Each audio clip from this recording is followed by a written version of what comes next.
Hello, my friends, and welcome to Tatiana's Coaching. My name is Tatiana, and I am your life coach on a mission to help you find your purpose, identify your true dreams and desires, and help you build a life that is authentically aligned with who you truly are. Welcome. Today, I prepared an entertaining video for you. Of course, it's going to be educational as always, but also entertaining.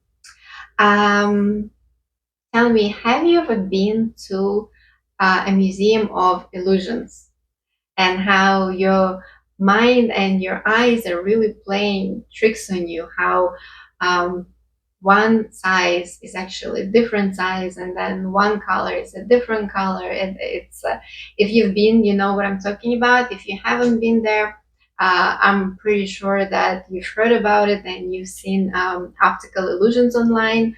So today we will be talking about mind illusions.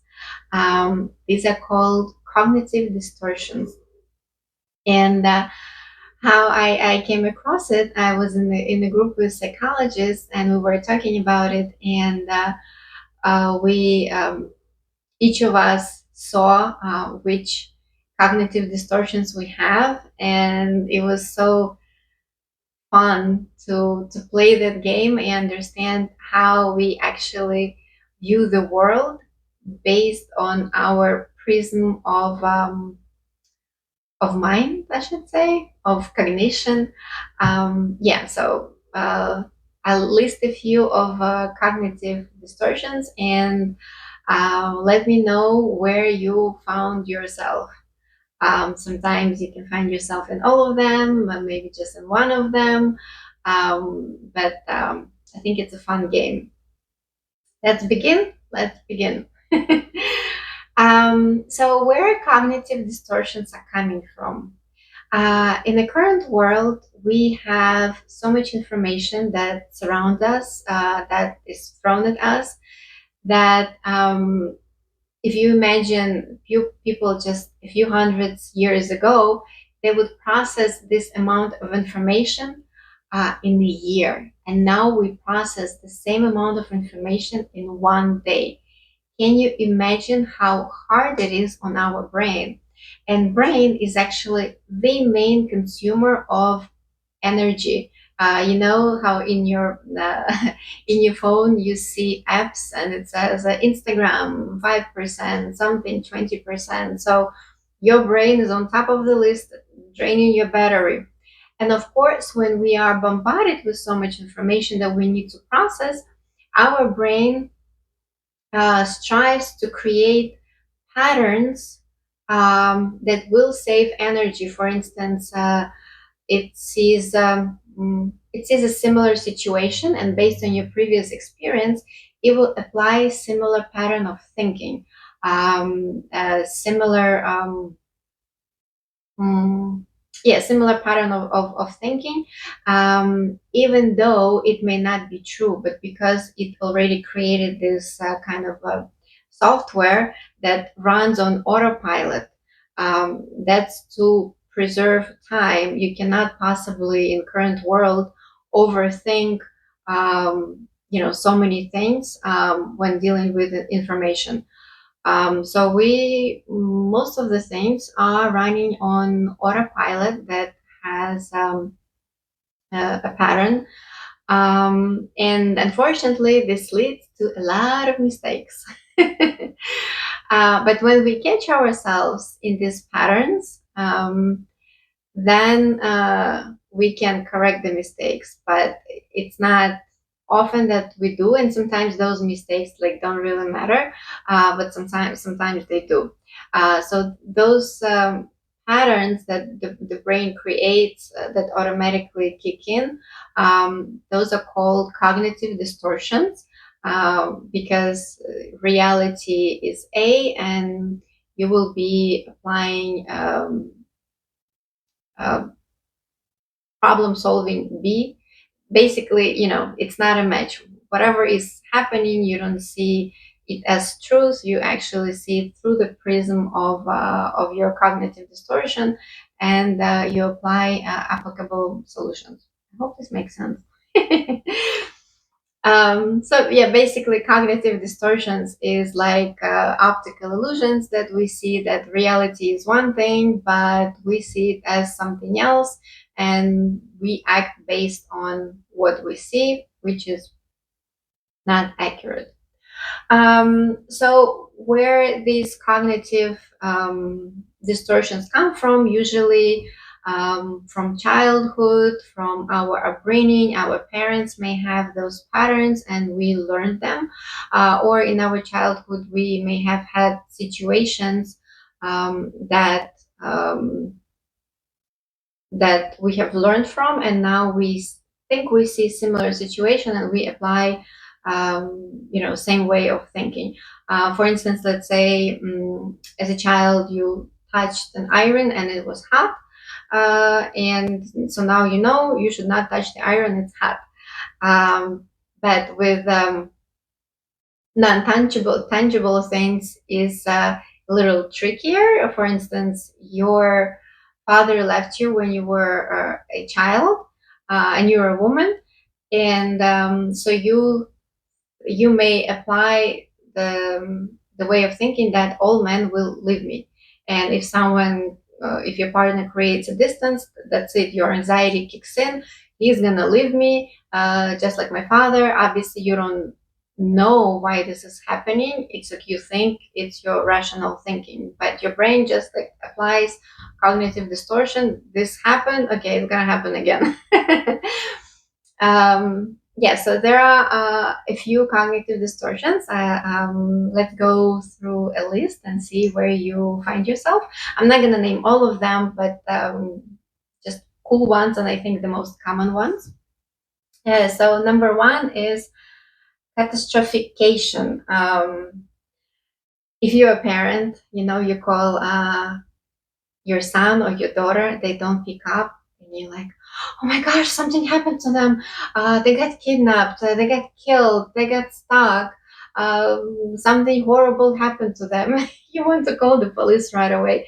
So that's called catastrophication. Your brain automatically starts worrying, goes into the overdrive, and we have learned this from our parents, usually.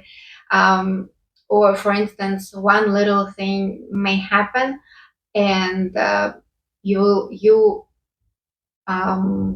create a story out of it, and you, like they say in Russian, you making from a little fly you make an elephant. So that's catastrophication, when little thing has happened that's like threw you off your balance, and you already thinking something huge. So that's, yeah, catastrophication. I suffer from that sometimes. If like one little thing goes wrong, I'm like, oh my god, that's it, the world comes to an end. Of course, then I catch myself and I'm thinking, okay, is that really true? Like, is it, how can I solve this? Okay, oh, this is so easily solved. But the first thing that comes to mind is that that's it, the end of the world. Or like, for instance, you have plans for the weekend, and you get all of a sudden a new project, and you're like, that's it, I cannot do this, I will have to spend the whole weekend on this project. No, you don't. Just think about it, plan it out. you know and I'm sure you have those who have catastrophication can have plenty of examples of their own.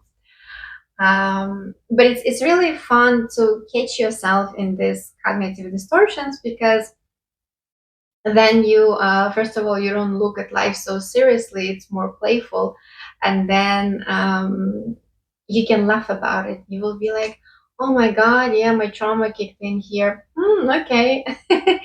It's kind of, it comes from acceptance of who you are, of like understanding your inner software, and having fun with it. Next one is black and white thinking. You know how some of us, if something does not happen to 100%, if you don't deliver 100%, that's it, it's black. um, or if like you excel, then it's white, but there is nothing in between. This is the problem usually of perfectionists. because they think it's like all or nothing. But in life, actually, we have so many shades of gray, and each shade of gray has so many other shades of gray. And sometimes from the good comes the bad, and from the bad comes the good, and it's like it's a mix. Um, yeah, and life is a mix of different colors, and that's what makes it beautiful and juicy and exciting. It's all of those colors. It's never black or white. It's usually actually it's something in between. So we have to learn to live with it. Um, Next one is reading someone else's mind. For example, you think your boss thinks of you this and that.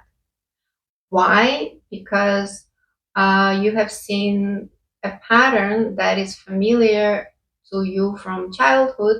So then you apply the same type of thinking. Um, it's also coming from when our brain lacks information, we tend to fill in the information. For instance, a guy has not been calling you for 3 days. Um, if you have insecure type of attachment, you will be thinking, oh my God, he's leaving me, he's this and that. Turns out he was just busy at work, or I don't know, relaxing, sleeping, catching up on his things, like you name it. So when our brain doesn't have enough information, we tend to fill it in based on our own assumptions. And the best thing to deal with it, the easiest way to deal with it is actually go talk to your boss, like raise your concern. If it's your partner, also ask. I found the best way to deal with this situation when you are applying what you think the other person thinks of you is to ask that person directly.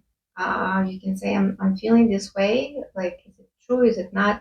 Very often, your feelings might be true, and the person might not even tell you, but they will give you this vague explanation, which you will know that your way of thinking is correct way of thinking. That happens too. But very often, with the lack of information, we assume based on our judgment, and it's not always correct. When I spoke in one of my videos about authentic relating course, where we learned to understand the other person and relate to other person through our own trauma, accepting ourselves. And it was so funny how I remember there was exercise. We were supposed to name three things, three assumptions about the other person before talking to them and after talking to them. And everyone that people assumed about me was wrong, everything. And my assumptions about other people were also wrong. Um, sometimes they're right, of course. But in that exercise, it was wrong, and yeah. So very often we just assume things. Our brain likes to assume things because it doesn't have time to analyze too long. For instance, also in that course, there was a girl. If you look at her, she was representative of successful success and beauty. She was young, under 30. She was very, very beautiful, just like perfect body, perfect face, perfect hair, like perfection. She had an amazing career. Um, made a ton of money, had respect in her work environment. When you talk to her, she had so much underlying trauma. She was super insecure. She said, I am so tired of chasing successful success. It takes so much out of me. Then she was really beautiful. And from childhood, she had this trauma where she was always, her mom compared her to other girls all the time. And when we had the exercise, when we had to rank each other based on beauty, she started crying. She said, "Why? Why do we have to rank each other by beauty?" She had so much emotion. And here you see where the first assumption of her would be like, she's beautiful, she's successful, she might be snobbish, she might be full of herself, all of, like all of the things that we may assume about the other person, while deep inside she was human. She was tired of successful success. She was in the rat race like most of us. She was deeply insecure. She was so humble and humane. Like she had such a beautiful soul. Whereas if we just assume things about her, we would not see that, unfortunately. So this is a perfect example when we are um, assuming things about other people or assuming what they think about us. So it's all based on assumptions.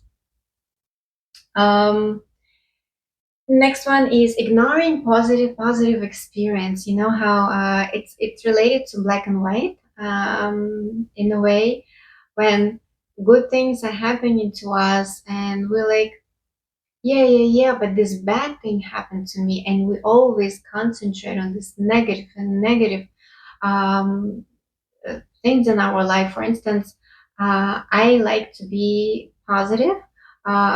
If And my problem is sometimes like when negative things are happening, I'm not actually even accepting it. I'm like, oh no, but on the positive side. That's why my clients love me, because they come to me with a load of of horrible things that happen to them, and I'm like, but look at this, and that leads to this, and this can lead to that. Your life is amazing. They're like, yeah, that's true. You know what I mean? So we can obviously, we shouldn't all always look at life as oh, it's all positive. We have to Negative things happen to us. We have to accept them and relieve them, um, and all of the feelings associated with them. But we can find the positive and the negative, and very often when we just dwell on the negative, we miss all of the good things that are happening to us, and a lot of people are guilty of that. So, is it you? If that's you, then notice the positive. Make a list today of all of the positive things that happened to you this week. Um, the last one is personalization. I personally don't struggle with it. One thing of the list. Um, it's people who always think that things went wrong because of them. The family broke because of them. Kids are not good because of them. Projects are not working because of them. They always have this blame on them. And I think, in a way, these people try to draw attention to them, and kind of asking other people to tell them, no, it's not because of you, it just happened. Uh, there's like a little bit of a victim mentality that I notice. um, yeah, so just remember, if you struggle with that, uh, it's not always because of you. You may contribute to it, absolutely. You may not, but you may, because there's always multiple players in any situation. But it's not just you. It's like they say, it takes two to tango. In any situation when there is more than one person, um, there are different sides, and the blame is divided accordingly. So yeah, don't blame yourself on anything that is happening to you. Sometimes some things we do not have control over in our life, so there's like absolutely no point of blaming. And the best thing, I think, when we have this tendency to blame ourselves, is to, if we really know that we have done something wrong, if we really know that we could have done something better, you can say, okay, I own this. This is on me. How can I do it better next time? What can I do better next time? And then you will be owning that experience and see what lesson you've learned and how you can apply it and how you can become better instead of just being the victim or blame everything on yourself. It's just not productive at all. So this is it. These are the cognitive distortions that I wanted to run by you today. Would be curious to know how many of them you recognized yourself. If you have recognized yourself, have you heard about this before? Please share in the comments below. I will be very curious how each of us views the world and what autopilots we have, because it's all part of us, and we have to live with it and adapt and just notice it in the moment and tell our brain, okay, now I need you turned on and actually turn on your critical thinking. So we can make better decisions when it really matters. Hope this was helpful. If it was, please subscribe, hit the like button, share this video, and until next time, I love you. Bye.